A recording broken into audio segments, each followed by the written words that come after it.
नमस्कार, good evening, आदाब दोस्तों। मैं आप सबका स्वागत करता हूं मेरे शो में जिसका नाम है द अनुपम खेर शो। कुछ भी हो सकता है। जी हां दोस्तों, अगर एक पेट्रोल पंप में काम करने वाला पेट्रोलियम इंडस्ट्री का बेताज बादशाह धीरूभाई अंबानी बन सकता है तो कुछ भी हो सकता है। अगर एक college drop out media Mughal Subhash Chandra बन सकता है तो कुछ भी हो सकता है। और अगर एक नौसखिया गायक हिंदुस्तान की आवाज किशोर कुमार बन सकता है तो कुछ भी हो सकता है।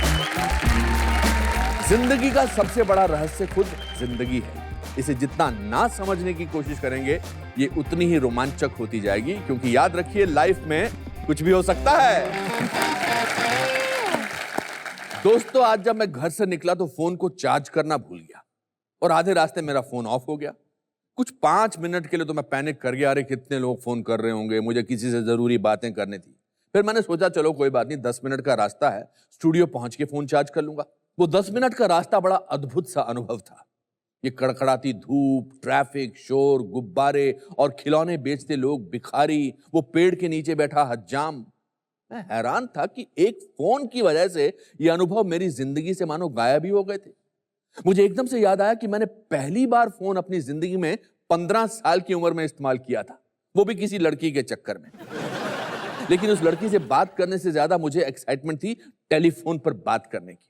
पहले फोन कॉल का अनुभव बहुत अद्भुत था। आज परिवार एक घर में रहते हुए भी व्हाट्सएप पर बातें करता है, तो बातचीत का अनुभव कहां गया? फेसबुक पर बिना मिले 200 फ्रेंड्स बन जाते हैं, तो दोस्ती निभाने का अनुभव कहां गया? इंटरनेट पर किसी भी सवाल का जवाब मिल जाता है, तो कड़े परिश्रम का अनुभव कहां गया? महान साइंटिस्ट एल्बर्ट आइंस्टाइन ने कहा है कि ज्ञान का एकमात्र स्रोत अनुभव है। The only source of knowledge is experience. आज जो मेरे मित्र यहां आए हैं, इनका अनुभव पीढ़ी दर पीढ़ी के लिए साहस और सीख का प्रतीक बना है। उनके बारे में मैं कहता हूं कि अगर जिंदगी कुरुक्षेत्र का मैदान है और मैं सवाल पूछता हुआ अर्जुन हूं, तो वो मेरे कृष्ण हैं। Friends, please welcome Mahesh Bhatt.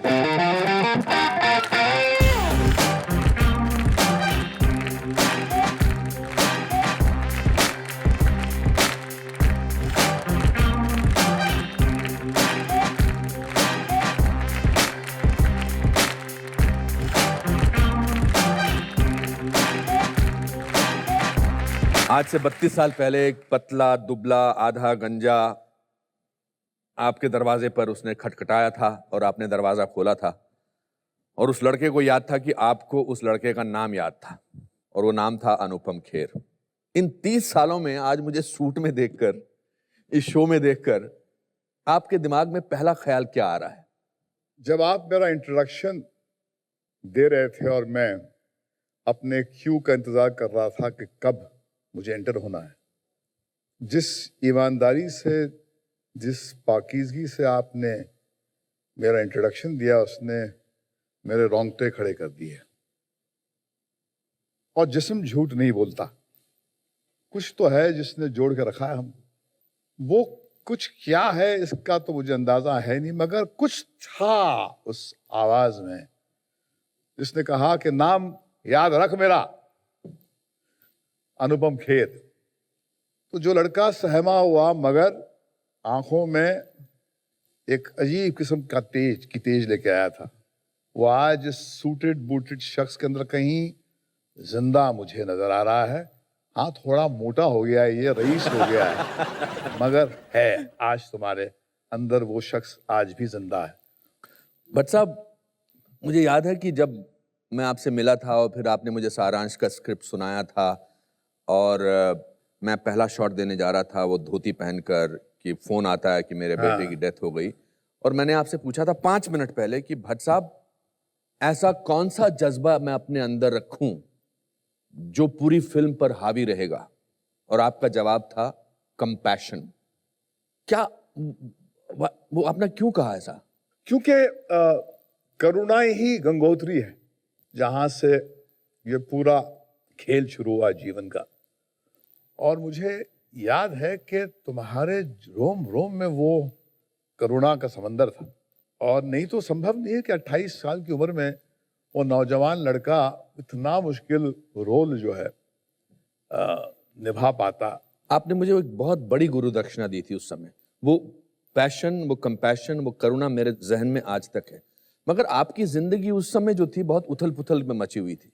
अगर मैं साफ शब्दों में, क्योंकि आप साफ गोई पसंद करते हैं, साफ शब्दों में कहूँ, आप बहुत पीते थे, आप बहुत गुस्से रहते थे, आप दुनिया से गुस्से थे, आप बहुत बार मैंने शराब के नशे में धुत लेके आपको मैं घर पर लाया। आदमी जब अपने आप से खफा होता है तो दुनिया से भी खफा होता है। मैं अपने आप से खफा था। कहीं पहुंचने की एक प्यास थी और लगा था कि मैं वो मुकाम हासिल कर ही नहीं पा रहा हूं जहां मैं अपने आप को देखता हूं। तो एक इम्पेशेंट फेज था। मगर वो जो आप अंदर से होते हैं वो तो पर्दे पे नजर आ जाता। फिल्म मेकर अपने आप को छुपा नहीं पाता। तो जैसा वो हमारे गुरु बोलते थे राज खोसला साहब कि फिल्म मेकर जो होता है अपनी फिक्शनल स्टोरीज में नंगा हो जाता है। बिल्कुल जैसा वो होता है वो नजर आता है। बिल्कुल आपने शुरुआत अपनी, आपने राज खोसला साहब का नाम लिया, आपने शुरुआत की थी, उनके प्रोडक्शन मैनेजर थे आप। मतलब डायरेक्शन में आपका कोई मुझे याद है महबूब स्टूडियो की वो दोपहर जब मैं गया तो मुझे चौकीदार ने रोका, भैया कहाँ जा रहे हो? तो मैंने कहा साहब ने बुलाया। हम कहाँ जा रहे हैं? हम नहीं जाते बिना बुलाए। हालांकि उन्होंने बुलाया नहीं था।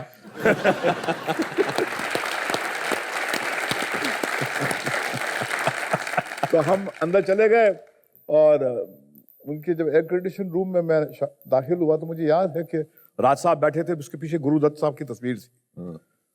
और उन्होंने पहला सवाल पूछा कि तुमको सिनेमा के बारे में कुछ जानकारी है? Do you know anything about cinema? How old were you बेटा? I must be 20 years. 20 साल के थे। 20 साल। तो उन्होंने कहा कि तुम you know anything about cinema? I said no sir. उन्होंने एक पॉज के बाद में एक मुस्कुराहट उनके फेस पे आई। उन्होंने कहा good, 0 is a brilliant figure to begin from. अरे फैंटास्टिक। सब जिंदगी के उस मुकाम में जब आपने शुरू में अपनी फिल्में की थी, मुझे याद है मैंने आपकी पहली फिल्म देखी थी लहू के दो रंग, और मुझे बहुत अच्छी लगी थी। टेक्निकली बहुत अच्छी, बहुत खूबसूरत फिल्म थी। आप फिर आपका शिफ्ट हुआ अर्थ से। बेसिकली आपने अर्थ में अपने आप को ढूंढा, अगर मैं कहूँ तो, और वो अर्थ थी वो आपकी अपनी जीवनी पर आधारित थी। 20s were the turbulent 20s. जब तो first 3-4 films did not work at the box office. मैं एक टैलेंटेड एमेटर था। मैं फिल्में वो बनाता था जो बाजार कहता था कि ऐसी फिल्में बनाओ। मगर फिर शादी के बाद में एक एक्स्ट्रा मैरिटल अफेयर हुआ। वो लड़का जो प्यार के कस्में खाता था, जिसने वादे दिए थे, वो उस वादों को तोड़कर एक स्टार के साथ इन्वॉल्व हो गया। तो जिंदगी ने कुछ ऐसी कड़वी सच्चाइयाँ हमारे कानों में आके गुनगुनाई कि हम जो थे वो 20 साल की उम्र में वो रहे नहीं है। 27-28 साल की उम्र में। Then the actress that I was involved with, वो बहुत बड़ी ग्लैमर स्टार थी, मगर she had a mental breakdown. और जब वो उसको मैंने टूटते हुए देखा तो कुछ अंदर बदल गया। और वो अनुभव से हासिल हुआ है, वो एक्सपीरियंस से, वो सिनेमा कॉल्ड अर्थ। और उसके साथ मैंने वो ईडियम डिस्कवर किया जिसको कहते हैं ऑटोबायोग्राफिकल सिनेमा। और मुझे एक बात समझ में आई, जब आप अपनी बात को सेंटर स्टेज में रखते हैं, उससे कुछ हासिल करते हैं, तो उसमें वो तड़प होती है, वो गूंज होती है, वो महक होती है जो फिक्शनल काम में नहीं होती है। अर्थ के दौरान आपकी मुलाकात आपके बहुत अच्छे दोस्त, आपके स्पिरिचुअल गुरु यूजी कृष्णमूर्ति से हुई। यूजी कृष्णमूर्ति की मुलाकात मेरी उस थोड़ी से अर्थ से पहले हुई थी और एक क्रांति जैसे घट गई। एक चलते चलते मैंने एक लाइव वायर को टच कर दिया। उससे पहले मैं स्पिरिचुअल तलाश में निकला था, रजनीश के आश्रम गया था, 5 घंटे मेडिटेशन करता था। तो यूजी कृष्णमूर्ति ने क्या चेंज किया आपकी लाइफ में? यूजी कृष्णमूर्ति ने कहा कि ये जो तुम एक पहाड़ के ऊपर एक कमरे को बंद करके जो सुकून हासिल करना चाहते हो, वो उसका कोई मतलब नहीं है। वो शांति जो सड़क जिंदगी की जद्दोजहद में आपको हासिल ना हो, जो आपके जिंदगी के बीच में हासिल ना हो, उसका मतलब ही नहीं है। और यही रियलिटी है, ये आपका जीवन है। वो कौन सा ऐसा मुकाम था, कौन सा ऐसा क्षण था या पल था जब आपने पीना बंद किया था? वो एक क्षण था कि मेरी बेटी शाहीन पैदा हुई थी और मैं उसके दिन के 2 रोज बाद तक पीता रहा और फिर बच्ची जब घर पे आई तो मैंने उसको उठाया अपने हाथों में, तो मुझे लगा कि उसने अपना जैसे चेहरा मुझसे अलग कर दिया, बिल्कुल मोड़ लिया मुझसे। एक गहरे रिजेक्शन का एहसास हुआ और फिर मैंने कहा कि अब मैं शराब नहीं पीऊंगा। 26 साल पहले मैंने शराब छोड़ी थी, आज भी मैंने एक बूंद नहीं पी शराब की, और वो बच्ची। इसीलिए मैं कहता हूं कि अगर महेश भट्ट अल्कोहलिक ऑलमोस्ट होने के बावजूद एक दिन शराब छोड़ सकते हैं और पिछले 26 साल से इन्होंने शराब नहीं पी है, तो जिंदगी में कुछ भी हो सकता है। कुछ भी हो सकता है, कुछ भी हो सकता है। डैडी इस फिल्म से डैडी जिसमें आपने अल्कोहलिक का रोल किया था, और मैं तो इतना पीता भी नहीं हूँ। हाँ, वो कहीं पर वो सच से जो जिया था, उसकी जो एक ईमानदारी थी उस फिल्म में थी, इसलिए आज भी उस फिल्म का जिक्र होता है। तो जब भी आप अपना जिया सच पर्दे पे लाते हैं, उसकी पहुंच बहुत बहुत दूर तक जाती है। आप अकेला महसूस करते हैं भट्ट साहब? आपकी बात, बट इट्स सो स्ट्रेंज कि मैं आपसे आज बहुत दिनों बाद ऐसे बैठकर बातें कर रहा हूँ। मुझे कभी ऐसा मौका मिला नहीं। मैं आपके घर आता हूँ तो हम इधर उधर की बातें करते हैं। आज मुझे आपसे बातें करके आपके लिए कंपैशन की फीलिंग हो रही है, मगर आई सी अ लोनली मैन। अनुपम, तुमको याद है कि हम लोग सारांश की शूटिंग खत्म करके टैक्सी में आते थे और तुम आगे जाते थे, तुम पहले छोड़ते थे मुझे। तो तुमने एक मरतबा मुझसे कहा था कि भट्ट साहब, जब आप टैक्सी से उतर के जाते हैं तो आपकी पीठ को देख के मुझे लगता है कि ये बहुत तन्हा आदमी है। जी। उस वक्त शायद मैं तन्हा था। आज मैं इस अकेलेपन से मुझे कोई शिकायत नहीं।